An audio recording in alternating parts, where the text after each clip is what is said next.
So guys അങ്ങനെ big ബോസിന്റെ mid week eviction അല്ലേ, അത് മിഡ് വീക്ക് എവിക്ഷൻ മാറ്റിയിട്ട് മറ്റേ മിഡ് വീക്ക് സസ്പെൻഷൻ പോലെ ആയിട്ടുണ്ട്.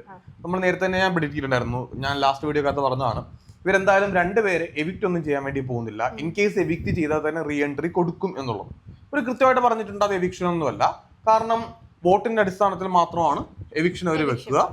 അപ്പോൾ രണ്ടാൾക്കാരെ അവരൊരു റെഡ് സോൺ പോലെ അല്ല ഒരു ഏരിയയിലേക്ക് മാറ്റും എന്നൊക്കെയാണ് പറഞ്ഞിരിക്കുന്നത്. സോ എന്തായാലും എവിക്ഷൻ ആയിരിക്കത്തില്ല, അവരെന്തായാലും റീ എൻട്രി ചെയ്യും, കൺഫേം ആയിട്ട് റീ എൻട്രി ചെയ്യും. അപ്പോൾ അതിന് പല ടാസ്ക് ഉണ്ട്. അപ്പോൾ നമ്മൾ ഇന്നത്തെ എപ്പിസോഡിൽ കണ്ടത് ഒറ്റ ടാസ്ക് മാത്രമാണ്, ഇഷ്ടമുള്ള. അപ്പോൾ 6 പേരാണ് ആ ഒരു മിഡ് വീക്ക് എവിക്ഷനിലേക്ക് സസ്പെൻഷനിലേക്ക് വന്നിരുന്നത്. 16 പേർക്ക് ഇഷ്ടമുള്ള, അവരെ സപ്പോർട്ട് ചെയ്യുമെന്ന് തോന്നുന്ന 2 ആൾക്കാരെ വെച്ച് ചൂസ് ചെയ്യാന്ന് പറഞ്ഞു. അങ്ങനെ എല്ലാവരും തന്നെ ആക്റ്റീവായിട്ട് കളിച്ചു. അപ്പോൾ ഈ ഒരു എപ്പിസോഡ് കണ്ട കുറെ പേർക്ക് ഡൗട്ട് തോന്നിയ കാര്യം ഉണ്ടായിരുന്നു. അനീഷ് സെലക്ട് ചെയ്തത് അപ്പാനി ശരത്തിനെയും അനുമോളെയാണ്. അപ്പോൾ അപ്പാനി ശരത്താണെങ്കിൽ അനീഷിനെ കണ്ണെടുത്താൽ കണ്ടുകൂടാ, അവർ രണ്ടുപേരും കീരിയും പാമ്പും പോലെയാണ്. അപ്പൊ മനഃപൂർവ്വം അപ്പാനി അവിടെ ഉഴപ്പിയതാണോ എന്നൊരു ചോദ്യം എനിക്ക് തോന്നുന്നു ഈ എപ്പിസോഡ് കൊണ്ട് ഒട്ടുമിക്ക ആൾക്കാർക്കും വരാൻ ചാൻസ് ഉണ്ട്. അല്ല, അനീഷ് അത് ഗ്രൂപ്പിലോട്ട് ചിന്തിച്ചിട്ടുണ്ടാവും. കാരണം അനീഷ് എന്തുകൊണ്ട് അപ്പാനിനെ തന്നെ സെലക്ട് ചെയ്യുന്ന ചോദിച്ചു കഴിഞ്ഞാൽ, ഇൻ കേസ് ഇപ്പോ അപ്പാനി അനീഷിനെ ചതിക്കാൻ നോക്കിക്കഴിഞ്ഞാൽ അനീഷ് അതേ പിടിച്ച് കയറും, ഉറപ്പായിട്ടും കയറും. അത് അനീഷ് അങ്ങനെ ചിന്തിച്ച് വെച്ചിട്ടുണ്ടായിരുന്നു. പക്ഷേ ഇവിടെ അനീഷിന് കുറ്റപ്പെടുത്താൻ പറ്റാത്ത അവസ്ഥയിലേക്കാണ് കാര്യങ്ങൾ പോയത്. പിന്നെ അപ്പാനിയും അനീഷും എല്ലാവരും നൈസായിട്ട് അത് ഹാൻഡിൽ ചെയ്തു. കാരണം ആ ഒരു താക്കോലെടുത്ത് ആ ഒരു പെട്ടി ഓപ്പൺ ചെയ്തിട്ട് വേണം അതിൽ നിന്ന് ആ എക്യുപ്മെന്റ്സ് ഒക്കെ അവിടെ വെച്ചിട്ട് അവർ ആ ചെടിയിലേക്ക് ചാടിയിട്ട് കോയിൻസ് കളക്ട് ചെയ്യുക എന്നുള്ളതാണ്. അപ്പോൾ അപ്പാനിക്ക് ആ പൂട്ട് തുറക്കാനായിട്ട് പറ്റിയില്ല, ഒറിജിനൽ കീ കിട്ടിയില്ല. അപ്പോൾ സ്വാഭാവികമായിട്ട് മാക്സിമം അപ്പാനി വളരെ സ്പീഡായിട്ട് ട്രൈ ചെയ്തു. അനുമോൾക്ക് ആ ഒരു കീ ഓപ്പൺ ചെയ്ത് കൊടുത്തിട്ട് ആ സാധനങ്ങൾ, അനുമോളാണെന്നുണ്ടെങ്കിൽ ആ സേഫ്റ്റി സാധനങ്ങളെല്ലാം വെക്കുന്നതിന് മുന്നേ തന്നെ നേരെ ആദ്യം എടുത്ത് ചാടി. അപ്പൊ അനീഷ് പറയുന്നതായിരുന്നു ചാടണ്ട നിങ്ങളെല്ലാം വെച്ച് സമയം എടുത്ത് ചെയ്താൽ മതി. സത്യം പറഞ്ഞ ഈ ഒരു സിറ്റുവേഷന്, അതായത് ഇപ്പൊ ബിഗ് ബോസിൽ തുടങ്ങിയിട്ട് അനീഷ് വളരെ പക്വതയാർന്ന രീതിയിൽ ഹാൻഡിൽ ചെയ്ത ഒരു വിഷയമായിട്ട് എനിക്ക് ഇതാ തോന്നുന്നത്. കാരണം അനീഷ് വളരെ നൈസായിട്ട് ആ സംഭവം ഹാൻഡിൽ ചെയ്തു. ഒരു ടീം ഗെയിം എന്നുള്ള രീതിയിലാണ് അനീഷ് അതിനെ കണ്ടത്. അത് നൈസായിട്ട് അത് ചെയ്തു. 3 കോയിൻസ് അവർക്ക് കിട്ടിയുള്ളൂ. പക്ഷെ അനുമോളാണെങ്കിൽ എഫേർട്ട് എടുത്തു, അപ്പാനി എഫേർട്ട് എടുത്തു. ആ സമയത്ത് ഒരു ചതി എനിക്ക് ഫീൽ ചെയ്തില്ല. അപ്പാനിയുടെ ഭാഗത്തുനിന്ന് ഒരു ചതി എനിക്ക് ഫീൽ ചെയ്തില്ല, അനുമോളുടെ ഭാഗത്തുനിന്ന് ചതി ഫീൽ ചെയ്തില്ല. അനീഷ് അവരെ കുറ്റപ്പെടുത്തിയതുമില്ല. അവർ 3 പേര് വളരെ നീറ്റ് ആയിട്ട് ചെയ്തു. പിന്നെ ഈ ഒരു ടാസ്ക് കൊണ്ട് മാത്രമൊന്നും അവസാനിക്കാനും പോകുന്നില്ല, ഇനി അടുത്ത ടാസ്ക് ഉണ്ട്. അപ്പൊ സ്വാഭാവികമായിട്ട് എനിക്ക് തോന്നുന്നു ഏറ്റവും കുറവ് പോയിട്ട് കിട്ടിയത് ശാരികയ്ക്കും അതേപോലെ തന്നെ അനീഷിനുമാണ്. പക്ഷെ ഇനിയും ടാസ്കുകൾ ഉണ്ടാവും. മേ ബി ഒരു ഇന്ന് ഫസ്റ്റ് ഡേ അല്ലേ, അല്ല സെക്കൻഡ് ഡേ അല്ലേ, വീക്കെൻഡ് എപ്പിസോഡ് കഴിഞ്ഞിട്ട്. അങ്ങനെയാണെന്നുണ്ടെങ്കിൽ ഒരു 2 or 3 ടാസ്ക് ഉണ്ടാവും. 2 or 3 ടാസ്ക് കഴിഞ്ഞിട്ടായിരിക്കാം ഒരു പോയിന്റ് വെച്ചിട്ട് 2 ആൾക്കാരെ പുറത്തേക്ക് വിടാൻ വേണ്ടി പോകുന്നത്. അപ്പോൾ എൻ്റെ അഭിപ്രായത്തിൽ ഒരു ചതി ഒന്നും അവിടെ അപ്പാനിയും അനുമോളും കാണിച്ചതായിട്ട് എനിക്ക് തോന്നുന്നില്ല. ഇനി നിങ്ങളുടെ അഭിപ്രായം തീർച്ചയായിട്ടും നിങ്ങൾക്ക് അവിടെ കമന്റ് ബോക്സിൽ കമന്റ് ചെയ്യാവുന്നതാണ്. പിന്നെ ഇന്നത്തെ എപ്പിസോഡ് വന്നു കഴിഞ്ഞാൽ മെയിൻ ആയിട്ട് സ്റ്റാർട്ടിങ്ങിൽ തന്നെ മോർണിംഗിൽ തന്നെ കിച്ചണിൽ വെച്ചിട്ടൊരു അടി തുടങ്ങുകയാണ്. ഈ അടി തുടങ്ങിയതിനകത്ത് അവിടെ 1-2 കാര്യങ്ങൾ പറയാതിരിക്കാൻ വേണ്ടി പറ്റില്ല. ഇതിനകത്ത് അക്ബറിന്റെ ഒരു ഗെയിം, അല്ലെങ്കിൽ ഷാനവാസ്, ഇങ്ങനെ കുറച്ച് അപ്പാനി ശരത്ത്, വീണ്ടും എഗെയിൻ അനീഷ്, ആ സംഭവം നിങ്ങൾ എപ്പിസോഡിൽ കൃത്യമായിട്ട് കണ്ടിട്ടുണ്ടാവും. അവിടെ കലാഭവൻ സരിക വന്നിട്ട് കിച്ചണിൽ ഒരു ഒപ്പീനിയൻ പറയാണ്, അവരുടെ ഓവന്റെ ഒരു കാര്യം വേണ്ടി വന്ന് പറയാണ്. അപ്പം വന്ന് പറഞ്ഞപ്പോഴത്തേക്കും കിച്ചൺ ക്യാപ്റ്റൻ അനീഷാണ്, അത് അടച്ചാൽ തീരാവുന്ന പ്രശ്നമുള്ളൂ.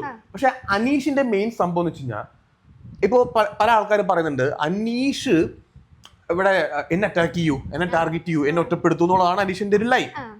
അനീഷിന്റെ അടുത്ത് എന്ത് പറഞ്ഞാലും പുള്ളി അതിന് എഗെയിൻസ്റ്റ് ആയിട്ട് എന്തെങ്കിലും സാധനം എടുത്തിട്ടും, അത് പുള്ളി അങ്ങനെയാണ്. പുള്ളിയുടെ ഇപ്പൊ ചോദിക്കുകയാണ് അനീഷ് ഭക്ഷണം കഴിച്ചോ, അപ്പൊ അനീഷ് പറയാൻ വേണ്ടി പോകുന്നു ഞാൻ ഭക്ഷണം കഴിച്ചത് നിനക്കെന്താടാ, നീ എന്തിനാ, അനീഷ് അതേ പിടിച്ച് തൂങ്ങും. അനീഷ് വയ്യെന്ന് ചോദിച്ചാൽ അനീഷ് അതേ പിടിച്ച് തൂങ്ങും. അതായത് ഹൗസ് മേറ്റ്സിന് ഇപ്പൊ ലാലേട്ടപ്പെന്ന് പറഞ്ഞു അത് പുള്ളിയുടെ ഗെയിം ആണല്ലോ, അതുകൊണ്ട് പുള്ളിനെ നിങ്ങൾ അതനുസരിച്ച് ഹാൻഡിൽ ചെയ്യുന്നൊക്കെ പറഞ്ഞിട്ട്, മനുഷ്യന്മാരാണല്ലോ എന്തെങ്കിലും ചോദിക്കണ്ടേ, എന്ത് ചോദിച്ചാൽ അനീഷ് അതേ പിടിച്ച് തൂങ്ങും. അപ്പൊ ഇവിടെ കലാഭവൻ സരിക എന്ന് ചോദിച്ചപ്പോ തന്നെ അനീഷ് സംഭവം എടുത്തിട്ടു, ഞങ്ങൾ നോക്കിക്കോളാം. അതെ, അതായിരുന്നു അനീഷിന്റെ പുറത്തൊരാൾ ആവശ്യമില്ല. അനീഷ് ഇതും പറഞ്ഞുകൊണ്ട് അങ്ങ് സ്റ്റാർട്ട് ചെയ്തു. അനീഷ് ഈ സാധനം അങ്ങ് കയറി പിടിച്ച് സ്റ്റാർട്ട് ചെയ്ത് കഴിഞ്ഞപ്പോഴത്തേക്കുണ്ടല്ലോ, പിന്നെ അക്ബറിന് ഷാനവാസ് ആയിട്ടുള്ളൊരു സംഭവം ഉണ്ട്. അപ്പോ അക്ബർ നേരെ ഷാനവാസിന്റെ എടുത്തിട്ട് വന്നിട്ട്, ഷാനവാസ് ആണെങ്കിൽ ഇപ്പൊ ക്യാപ്റ്റനാ, ഇപ്പൊ ഹൗസിന്റെ ക്യാപ്റ്റൻ ഷാനവാസ്. അപ്പൊ ഷാനവാസിനോട് ഒരു വോയിസ് ഉണ്ട്. ഇപ്പൊ കഴിഞ്ഞ ആഴ്ച അനീഷ് ക്യാപ്റ്റൻ ആയപ്പോഴത്തേക്ക് അനീഷ് എന്താ പറഞ്ഞേ, ഞാനാണ് ഹൗസിന്റെ ക്യാപ്റ്റൻ. അനീഷ് ഒരു 10 വട്ടം എടുത്ത് പറഞ്ഞിട്ടുണ്ട്. ഷാനവാസിനും ആ സെയിം ഓപ്ഷൻ ഷാനവാസിനുണ്ട്. ഷാനവാസാണ് ഞാനാണ് ഹൗസ് ക്യാപ്റ്റൻ, അപ്പൊ അതുകൊണ്ട് നിങ്ങൾ കിച്ചണിൽ ഇങ്ങനെ അലമ്പുണ്ടാക്കണ്ട, ബഹളം വെക്കണ്ട എന്നൊക്കെ ഒബിയസ്ലി ഒരു ഹൗസ് ക്യാപ്റ്റൻ പറയും. അപ്പൊ നേരെ അക്ബർ ഇതിനകത്ത് വന്ന് ഇടപെട്ടിട്ട് അക്ബർ ഒരു തെറി വിളിച്ചു, ഷാനവാസിനെ ഒരു തെറി വിളിച്ചു.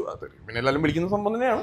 പിന്നെ അത് വിളിക്കുമ്പോഴത്തേക്ക് അത് നമുക്ക് ന്യായീകരിക്കാൻ പറ്റില്ല. ഇപ്പൊ എല്ലാവരും വിളിക്കുന്നതാണെന്ന് പറഞ്ഞിട്ട് അക്ബർ വന്നിട്ട് ഇതിനകത്ത് അക്ബർ ഈ സംഭവം വന്ന് അനീഷ് അവിടെ സംസാരിച്ചുകൊണ്ടിരിക്കുന്ന സമയത്ത് അക്ബർ നേരെ ഇടക്ക് കയറിയിട്ട് നീ അല്ലടാ അനീഷിനെ കിച്ചൺ ടീം ക്യാപ്റ്റൻ ആക്കിയത് എന്ന് ചോദിച്ചിട്ടാണ് അക്ബർ കയറി ഷാനവാസിന്റെ ഉടക്കുന്നത്. ഇത് ഉടക്കി കഴിയുമ്പോഴത്തേക്കും നേരെ ഷാനവാസ് ഒരു വലിയ വഴക്കിൽ പോകുന്നു. അപ്പാനി ശരത്ത് വന്ന് ഇടപെടുന്നു. പിന്നെ ഇത് ഒണിയിൽ വരുന്നു. ഇതങ്ങ് വലിയൊരു വഴക്കായിട്ട് അവിടെ മാറുകയും ചെയ്തു. ഇതിനകത്തേ നമ്മൾ ഈ ഓരോ ഡേയും മുന്നോട്ട് പോകുമ്പോഴത്തേക്കും എനിക്ക് കാണാൻ സാധിക്കുന്ന, എനിക്ക് തോന്നുന്ന ഒരു കാര്യമുണ്ട്. അക്ബറും അപ്പാനി ശരത്തും ഇവർ ഒരുമിച്ച് ഗെയിം കളിക്കുന്നത് രണ്ടുപേരുടെയും ഗ്രാഫ് താഴത്തേക്കാണ് പോകുന്നത്. എനിക്ക് അങ്ങനെയാണ്, എനിക്കിപ്പോ അങ്ങനെ ഫീൽ ചെയ്യുന്നത്. അതായത് അപ്പാനി ശരത്തും അക്ബറും കൂടെ ഒരുമിച്ച് നിന്ന് ഗെയിം കളിക്കുന്നത് കൊണ്ട് അവരുടെ ഗ്രാഫ് ഇപ്പൊ താഴത്തേക്ക് പോകുന്നുണ്ട്. ഷാനവാസിന്റെ ഗ്രാഫ് മുകളിലേക്ക് കയറി വരുന്നുണ്ട്. കാരണം ഷാനവാസ് ആകുമ്പോ ഒറ്റക്ക് കളിക്കുന്നേ. പിന്നെ പുള്ളിയുടെ ഒരു ഗുണം എന്നറിയോ ഷാനവാസിന് ഗ്രഡ്ജ് ഒന്നും ഇല്ല. ഷാനവാസ് ഇപ്പൊ അക്ബറായിട്ട് വഴക്കിട്ടു, കുറച്ചു കഴിയുമ്പോഴത്തേക്ക് അക്ബർ എന്ന് പറഞ്ഞ ഷാനവാസ് അങ്ങോട്ട് ചെല്ലും. ഷാനവാസ് വളരെ തമാശയൊക്കെ പറഞ്ഞുകൊണ്ട് നിൽക്കും, ക്രൂക്കഡായിട്ട് ഗെയിം കളിക്കും. അറിയാം, ഒരു കോണ്ടന്റ് ക്രിയേറ്റ് ചെയ്യാനായിട്ട് അറിയാം. ഇപ്പൊ ഈ ഹൗസിൽ ഏറ്റവും കൂടുതൽ കോണ്ടന്റ് ക്രിയേറ്റ് ചെയ്യുന്ന അനീഷ് പക്ഷെ ആവശ്യത്തിന് അനാവശ്യത്തിന് കോണ്ടന്റ് ക്രിയേറ്റ് ചെയ്യുന്നുണ്ട്. എന്തെങ്കിലും പുള്ളി ഇങ്ങനെ വാ പൊളിച്ചാൽ പ്രശ്നം ഉണ്ടാക്കാനായിട്ടുള്ള അനീഷിന്റെ ക്യാരക്ടറെ, അനീഷ് ഇത് ഒരു മനഃപൂർവ്വം ബിൽഡ് ചെയ്യുന്ന ക്യാരക്ടർ ആണെന്ന് ഇന്ന് എനിക്ക് തോന്നി. കാരണം എന്താണെന്നറിയോ, ലാസ്റ്റ് എപ്പിസോഡ് തീരാറായപ്പോഴത്തേക്കും നിങ്ങൾ ശ്രദ്ധിച്ചിട്ടുണ്ടാവും, അനീഷിന്റെ പഴയ സ്റ്റോറിയേക്ക് ശാരി ഇരുന്ന് ചോദിക്കുന്നുണ്ട്. അത് ശാരി വളരെ ബ്രില്യൻ്റ് ആയിട്ട് അനീഷിനെ കൊണ്ട് ഇങ്ങനെ കല്യാണം കഴിക്കേണ്ട, അനീഷെ റിലേഷൻഷിപ്പിലാവേണ്ട അനീഷിനെ ചോദിച്ചപ്പോൾ അനീഷ് ഇത്ര നാളും പിടിച്ചിരുന്നൊരു ക്യാരക്ടർ ഉണ്ടല്ലോ, ഇത് എന്നെ മറ്റേ ഞാൻ എല്ലാത്തിനും എതിർക്കുന്ന, എല്ലാത്തിനും തറുതല പറയുന്ന, എല്ലാവരെയും ഇങ്ങനെ പുച്ഛത്തോടെ അങ്ങ് ആട്ടിപ്പായിക്കുന്ന ആ സംഭവം വിട്ടിട്ടേ കുറച്ച് സമയത്തേക്ക് അനീഷ് വേറൊരു വളരെ നീറ്റായിട്ട് സംസാരിച്ചു. കുറച്ച് സമയത്തേക്ക് സംസാരിച്ചു, പിന്നെയും ആള് കയറി സ്വിച്ചിട്ട് മാറിയിട്ടുണ്ടായിരുന്നു. അപ്പോൾ അത് എനിക്ക് തോന്നുന്നു ശാരിക അത് വളരെ ബ്രില്യൻ്റ് ആയിട്ട് ശാരിക അത് ഹാൻഡിൽ ചെയ്തിട്ടുണ്ട് ആ ഒരു സംഭവം. മേ ബി ശാരികയ്ക്ക് അറിയാം അനീഷിനെ ഏതെങ്കിലും രീതി പൂട്ടണം എന്നൊരു തോന്നൽ ശാരിയുടെ മനസ്സിലുണ്ട്. അതുകൊണ്ടായിരിക്കാം ഉണ്ട്. അപ്പൊ അതുകൊണ്ടാണ് ശാരിക ആസാൻ എടുത്തിട്ടെന്നാണ് എനിക്ക് തോന്നുന്നത്. കാരണം അനീഷ് ആ സമയത്ത് അനീഷ് വളരെ നീറ്റായിട്ട് ഒരു സൗഹൃദപരമായിട്ടൊക്കെ എല്ലാവരും സംസാരിക്കുകയും ചെയ്തു. എന്നിട്ട് പറയുന്നുണ്ട് എനിക്ക് നിങ്ങളെല്ലാവരും അപരിചിതർ, അപ്പൊ അവിടെ ഇരുന്ന് സരിയാണെന്ന് പറയുന്നത്.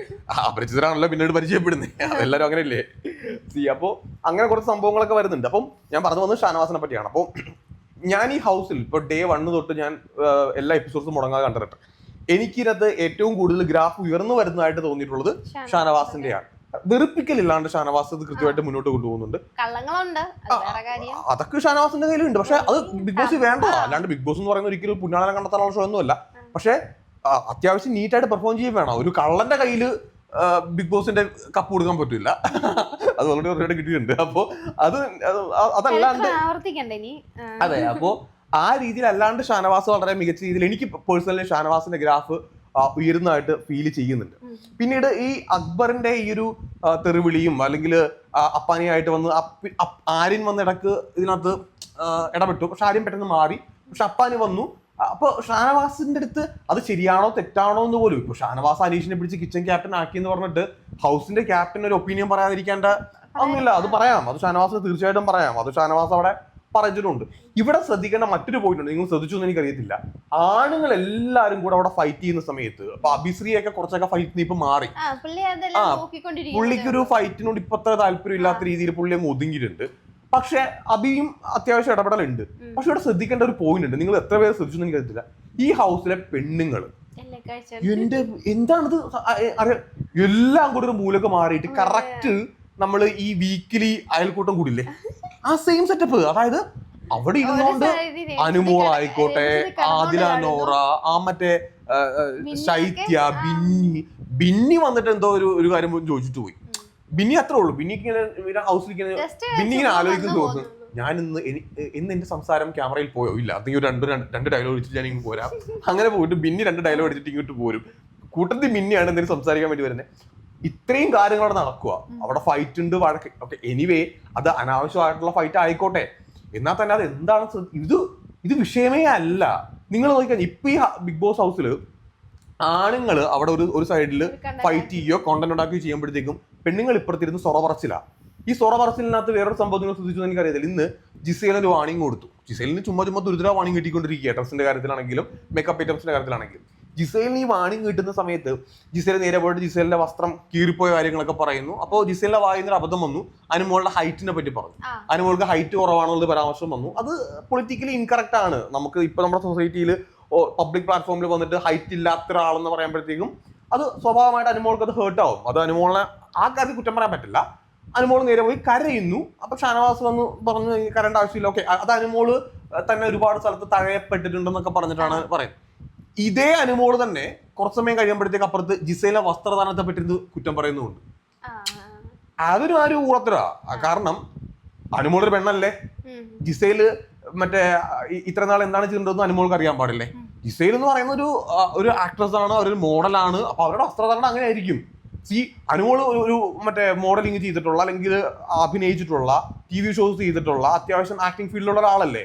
അപ്പോ ഒരു സ്ത്രീയുടെ വസ്ത്രധാരണത്തിന്റെ അടിസ്ഥാനത്തിലാണോ അവരുടെ ക്യാരക്ടറൈസേഷൻ ചെയ്യേണ്ടത്? അത് അനുമോള് കാണിച്ചത് ഒരു ഊളത്തരായി പോയി. കാരണം അനുമോള് തന്നെ ഒരു സ്ഥലത്ത് വിക്ടിം കാർഡ് ഇറക്കി പോയി കരഞ്ഞു മെഴുകിയിട്ട് ഇപ്പുറത്ത് വന്നിരുന്നിട്ട് ജിസേലിന്റെ വസ്ത്രധാരണത്തെ പറ്റി പറയുന്നത് വെറും ഫ്രോഡ് പരിപാടിയാണ്. അത് അനുമോള് കാണിച്ചത് വെറും വൃത്തികെട്ട ഒരു പരിപാടിയാണെന്ന് എനിക്ക് പറയാനായിട്ട് പറ്റുള്ളൂ. അത് ലാലേട്ടനെ പറ്റും ഈ വീക്കെൻഡ് എപ്പിസോഡിൽ ഇതൊന്നും ചോദിച്ചാൽ കൊള്ളാം. ഹൈറ്റിനെ പറ്റി പറയുമ്പോഴത്തേക്ക് ഒരാള് വിങ്ങി പൊട്ടുന്നു, അപ്പുറത്ത് മാറിയിരുന്നിട്ട് ജിസേലിന്റെ വസ്ത്രധാരണത്തെ പറ്റി അനുമോൾ ഊളത്തരം പറയുകയും ചെയ്യും. ഒന്ന് ആറ് ഏർപ്പാടായി പോയി. ഇനി വേറൊരു സംഭവം നെവിനാണ്. നെവിന്റെ കാര്യം സത്യം അതിന് നെവിൻ ഗെയിമിലൊന്നും അത്ര ഇൻവോൾവ് ഒന്നും അല്ല. അത്ര ഗെയിം കളിക്കാനോ അല്ലെങ്കിൽ അത്ര പക്ഷേ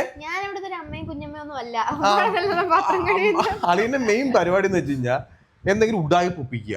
ആ ഉഡായിപ്പ കറക്റ്റായിട്ട് ക്യാമറയിൽ പിക്ക് ചെയ്യും. ബിഗ് ബോസ് പിക്ക് ചെയ്യുന്നുണ്ട്, കട്ട് തിന്നുക. അത് അവന്റെ ഒരു കോണ്ടന്റ് ആണ്. അവനൊരു എന്റർടൈൻമെന്റ് കോണ്ടന്റ് ഉണ്ടാക്കി അവൻ ആരെയും ഹൗസിൽ വെറുപ്പിക്കുന്നില്ല. പക്ഷെ അവൻ ഈ സെയിം സാധനം നെവിൻ ഗെയിമിൽ കൂടെ ആ ഇൻവോൾവ്മെന്റ് കാണിച്ചെങ്കിൽ കുറച്ചുകൂടെ നൈസ് ആയിരിക്കും. ഈ എന്റർടൈൻമെന്റ് ഓക്കെ ഫൈൻ, നെവിനോട് എന്റർടൈൻമെന്റ് എനിക്ക് തോന്നുന്നു ഇപ്പോ ഹൗസിൽ ഏറ്റവും കൂടുതൽ എന്റർടൈൻമെന്റ് കൊടുക്കുന്ന ആള് നെവിനാണ്. മറ്റേ ഇന്ന് ആദിലാനോറെ വിളിച്ചിട്ട് തക്കാളി ജ്യൂസ് ഉണ്ടാക്കിയിട്ട് കൊടുക്കുന്നൊക്കെ ഉണ്ടായിരുന്നു അവൻ. അത് സംഭവങ്ങളൊക്കെ കാണുമ്പോൾ രസമൊക്കെ ഉണ്ട്. ലാസ്റ്റ് വന്ന് പാത്രം കഴുകാൻ വേണ്ടി ഇരിക്കുന്ന സമയത്താണെങ്കിൽ തന്നെയും കഴിഞ്ഞ ആഴ്ച പാത്രം കഴുകിയിട്ടില്ല കപ്പു. എനിക്ക് ഇന്ന് കുറച്ച് റെസ്പോൺസിബിൾ. ഇന്നലെ വരെ ഞാൻ ഗ്ലാസ് വേറെ ഉള്ളിടത്തൊക്കെ വെച്ചിരുന്നു. പക്ഷെ ഇനി തൊട്ട് നിങ്ങൾ എല്ലായിടത്തും കറക്റ്റ് ആയിട്ട് കൊണ്ടുവെക്കണം. കഴിഞ്ഞ ആഴ്ച ഞാൻ ചെയ്തില്ല, പക്ഷെ ഈ ആഴ്ച നിങ്ങൾ ചെയ്യണം. എനിക്കിപ്പോ റെസ്പോൺസിബിലിറ്റി ആയി. അത് ഉച്ചക്കം കൊള്ളാം, നൈസായിട്ട് വന്ന് ഓരോ ഐറ്റംസ് ഒക്കെ അടിച്ചിട്ടൊക്കെ പോകുന്നുണ്ട്. അത് കൊള്ളാം. എന്തായാലും കാണുമ്പോൾ നമുക്ക് രസമുണ്ട്. കാരണം നമ്മൾ ബിഗ് ബോസ് കാണാതിരിക്കുമ്പോഴേ, ഇപ്പൊ ഞാൻ ബിഗ് ബോസിൽ പോയ ഒരാളായതുകൊണ്ട് എനിക്ക് ഫീൽ ചെയ്യുന്ന ഒരു കാര്യമുണ്ട്. നമ്മളവിടെ അടിപിടി മാത്രം ലക്ഷ്യം വെച്ച് പോയിട്ട് അവിടെ പുതിയ സൗഹൃദങ്ങൾ ഉണ്ടാവണം, അവിടെ നമ്മൾ തമാശകൾ ഉണ്ടാവണം, നമുക്ക് അവിടെ കുറെ ഫൺ മൊമെന്റ്സ് ഉണ്ടാവണം, നമ്മൾ ടെൻഷൻ ഫ്രീ ആവണം, ഇങ്ങനെ എല്ലാം വരണം. ഇതെല്ലാം കൂടെ ഉണ്ടെങ്കിലേ നമുക്കൊരു രസം ഉണ്ടാവുള്ളൂ. അപ്പൊ അവിടെ ഇത്രയും വലിയ അടിപിടിക്കിടയിൽ ഒരാൾ വന്ന് അവിടെ ഒരു തമാശ ഒപ്പിക്കുമ്പോഴത്തേക്കും നമുക്ക് കാണുമ്പോഴും നമ്മുടെ മുഖത്തിൽ ഒരു ചിരി വരുന്നുണ്ടെങ്കിൽ അത് നല്ല കാര്യം തന്നെയാണ്. പിന്നെ ലാസ്റ്റ് പിന്നെ വേറെ ആരും ഇല്ല. പിന്നെ ലാസ്റ്റ് വേറൊരു സംഭവം വന്നതെന്ന് വെച്ച് കഴിഞ്ഞാൽ കഥ പറച്ചിലാണ്, ലൈഫ് സ്റ്റോറി പറയുന്നത്. അത് 3 പേര് ലൈഫ് സ്റ്റോറി പറഞ്ഞു. വളരെ 5 മിനിറ്റ് വെച്ചിട്ടാണ് എപ്പിസോഡിൽ കാണിച്ചത്. നൈസ് ആയിരുന്നു അല്ലേ? അത് 3 പേരും വളരെ, സാരിക പറഞ്ഞു, രേണു പറഞ്ഞു, ഒണിയിൽ പറഞ്ഞു, 3 പേരും വളരെ നൈസായിട്ട് അവരുടെ ആ ഒരു സ്റ്റോറി പറഞ്ഞു. അതിനകത്ത് ഏച്ചി കെട്ടല്ലോ അങ്ങനത്തെ സംഭവങ്ങളുള്ളതായിട്ടൊന്നും നമുക്ക് കേൾക്കുമ്പോൾ നമുക്ക് ഫീൽ ചെയ്തില്ല. ആ ഒരു ടാസ്ക് വളരെ സാധാരണ ഈ ഒരു നമ്മൾ കഥ പറച്ചിൽ എന്ന് പറയുമ്പോഴത്തേക്ക് മിക്കവരും കഥ പഠിച്ചുകൊണ്ടാ വരിക. ബിഗ് ബോസിൽ വരുന്ന എല്ലാ ആൾക്കാരും അവരൊരു സ്റ്റോറി പഠിച്ചുകൊണ്ട് വരും. അവരുടെ ഒരു ചരിത്രം പറയാനായിട്ടുള്ള സ്റ്റോറി അവരിങ്ങനെ പഠിച്ചുകൊണ്ട് വരും. അതിനകത്ത് കുറച്ച് മസാലയും എരിവും പുളിയൊക്കെ സംഭവങ്ങൾ ചേർക്കുകയും ചെയ്യും. അത് ചേർക്കാണ്ടിരിക്കാനൊന്നും പറ്റുന്ന രീതിയിൽ അച്ഛനമ്മ സ്ലോട്ട് എടുത്തിട്ട് അത് മാത്രം പറഞ്ഞു, അല്ലാണ്ട് പഠിച്ചു വന്ന കഥ പറയണ്ട അല്ലെങ്കിൽ ആ ഓർഡർ വേണ്ട എന്നുള്ള രീതിയിൽ അത് പറഞ്ഞു. അതും വളരെ നൈസായിട്ട് തോന്നി. ഓവറോൾ സംഭവങ്ങൾ ഇന്നത്തെ എപ്പിസോഡ് കണ്ടപ്പോഴത്തേക്ക് എനിക്ക് കുറച്ചുകൂടെ ഇൻട്രസ്റ്റിംഗ് ആയിട്ട് തോന്നി. കാരണം വേറൊന്നുമല്ല, ഒരു മിഡ് വീക്ക് എവിക്ഷൻ അല്ല, സസ്പെൻഷൻ ആണെങ്കിൽ കൂടിയും അങ്ങനെ ഒരു ടാസ്ക് വരുമ്പോഴത്തേക്കും കുറച്ചുകൂടെ ആക്റ്റീവ് ആവും. പിന്നെ ഹൗസിൽ ഇപ്പോ ഞാൻ എപ്പോഴും പറഞ്ഞ കാര്യമാണ്, അവിടെ പെർഫോം ചെയ്യാനായിട്ട് ആൾക്കാർ പൊങ്ങി വന്നെങ്കിൽ ഒരു രസം ഉണ്ടാവുള്ളൂ. ഇപ്പൊ ഷാനവാസ് പൊങ്ങി വരുന്നുണ്ട്. ഷാനവാസിന്റെ ഭാഗത്തുനിന്നൊരു ഒരു 4-5 ആൾക്കാർ കയറി വന്നാൽ മതി, എല്ലാവരും കയറില്ല. അതിനകത്ത് ഏറ്റവും കൂടുതൽ ക്ഷീണത്തിന്റെ കാര്യം പറയുമ്പോൾ ഏറ്റവും കൂടുതൽ രേണുസുതിയുടെ കാര്യം പറയേണ്ടത്. രേണുസുതിക്ക് തീരെ വയ്യ. രേണുസുതിക്ക് വയ്യ. അതിനകത്ത് വേറൊരു സംഭവം ഉണ്ട്. അക്ബർ മറ്റേ ഹാർട്ടിന്റെ രൂപത്തില് രേണുസുതിക്ക് ഒരു ചപ്പാത്തി കൊണ്ടായിക്കൊണ്ട് കൊടുത്ത് കോംപ്രമൈസ് ചെയ്യാൻ വേണ്ടിയിട്ട്. പക്ഷെ രേണുസുതി പറഞ്ഞു എനിക്ക് ഞാൻ ചപ്പാത്തി കഴിക്കാം, പക്ഷെ കോംപ്രമൈസ് ഇല്ല. കാരണം ലാലേട്ടൻ പറഞ്ഞിട്ടുണ്ട് ഈ ആഴ്ചക്കുള്ളിൽ രേണുവായിട്ടുള്ള വിഷയം, ആ സെപ്റ്റി ടാങ്ക് വിഷയം കോംപ്രമൈസ് ചെയ്യണമെന്ന് പറഞ്ഞപ്പോഴത്തേക്കുമാണ് പാട്ടൊക്കെ പാടി കൊടുത്തു അക്ബർ. പിന്നീട് ഒരു ഹാർട്ട് ചപ്പാത്തി ഇങ്ങനെ ഹാർട്ട് പോലെ ആക്കിയിട്ട് ചേച്ചിക്കൊണ്ട്, പക്ഷെ അതൊന്നും പുള്ളിക്കാരത്തി നെവർ മൈൻഡ്, അത് ഇല്ല. ഞാൻ വീണ്ടും കലിപ്പ് മൂഡിലാണ്, കാരണം രേണുസുതി ഫയറായിട്ട് നിൽക്കുകയാണ്. എനിവേ പക്ഷെ രേണുസുതിയും നമ്മൾ പ്രതീക്ഷിച്ചിരുന്നതിന്റെ ഒരു 1% പോലും അല്ല. ഇന്ന് ഷാരി ഇരുന്നത് പറഞ്ഞു, ഷാരിയും പറഞ്ഞിരുന്നത് രേണു ഒരു റെപ്രസെന്റ് ചെയ്ത് വന്നിരിക്കുന്ന ഒരു കൂട്ടം ആൾക്കാർ ആരെയാണ്, അതായത് ഒരു അമ്മമാരെ അല്ലെങ്കിൽ വിധവകളെ, ഐ മീൻ മക്കളെ സ്നേഹിക്കുന്ന ലൈക്ക് അങ്ങനെ കുറെ റെപ്രസെന്റേഷൻ ആണ് രേണു. അപ്പൊ രേണു ഇതേപോലെ ഇനാക്റ്റീവ് ആയിട്ട് ഇരുന്ന് കഴിഞ്ഞാൽ അത് ശരിയല്ലെന്നൊക്കെ പറഞ്ഞു കൊടുത്തിട്ടുണ്ട്. പക്ഷെ രേണുവിന് പൊങ്ങൂല. രേണുവിന് അത് നിലവിൽ ഇപ്പോഴത്തെ രേണുവിന്റെ ഗെയിം കാണുമ്പോഴത്തേക്കും പുള്ളിക്കാരത്തിക്ക് അത് പറ്റുന്ന പരിപാടിയായിട്ട് ഫീൽ ചെയ്യുന്നില്ല. എനിവേ എന്തായാലും ഈ വീക്കെൻഡിൽ ഒരു എവിക്ഷൻ ആയിരിക്കാനാണ് ചാൻസ് കൂടുതലെന്ന് എനിക്ക് തോന്നുന്നു. കാരണം 6 പേരിൽ നിന്ന് 2 പേരെ സസ്പെൻഡ് ചെയ്യുമെങ്കിൽ പിന്നെ ഒരാളെ എവിക്റ്റ് ചെയ്യാനായിട്ട് ചാൻസ് ഉള്ളൂ. 3 എവിക്ഷൻ ഒന്നും എന്തായാലും പോസിബിൾ അല്ല. നിങ്ങളുടെ അഭിപ്രായങ്ങൾ കൂടെ എന്തായാലും അപ്പോൾ കമന്റ് ചെയ്തേക്കുക. Okay, by.